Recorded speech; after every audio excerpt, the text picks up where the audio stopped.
Carlos Alcaraz will finally start his season at the Argentina Open. Carlos Alcaraz is gearing up to return to the match court almost 100 days after retiring injured to Holger Rune at the Paris Masters. The world number 2 will play his first tournament of the season in Buenos Aires next week and teased fans with a snap of himself and his brother flying to Argentina. Alcaraz will finally be back in action next week after being sidelined by 2 different injuries.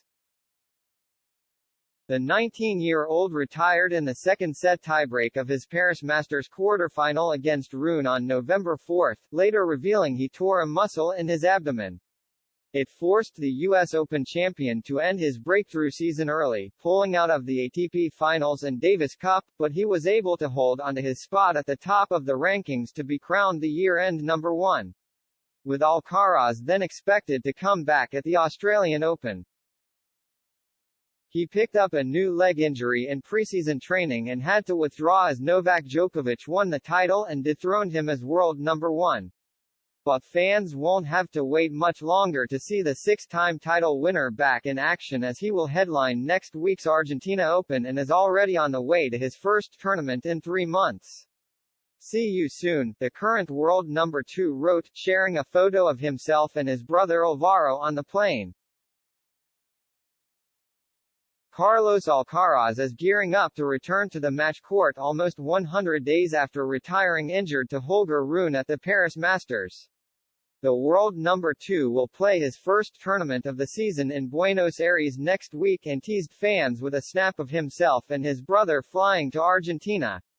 And he also added, "Can't wait to play again." After finally starting his season in Buenos Aires, the Spaniard will then return to the Rio ATP 500 as the defending champion.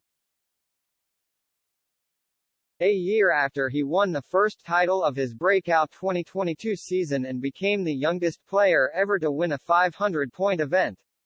He will continue with a packed schedule as Alcaraz is set to play another ATP 500 the following week in Acapulco before heading to the Sunshine Double of the Masters 1000s in Indian Wells and Miami, having won his maiden Masters title at the latter event last year.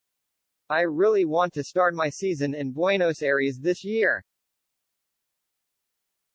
Playing a historic tournament that has won great champions," Alcaraz said after signing up for the Argentina Open when he was forced to pull out of Australia.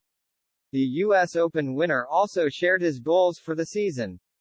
Alcaraz said he wanted to try to maintain the level of 2022 and continue to improve, both on a tennis level and on a mental level. He added, "I know it won't be easy, but I like challenges and I hope to be prepared."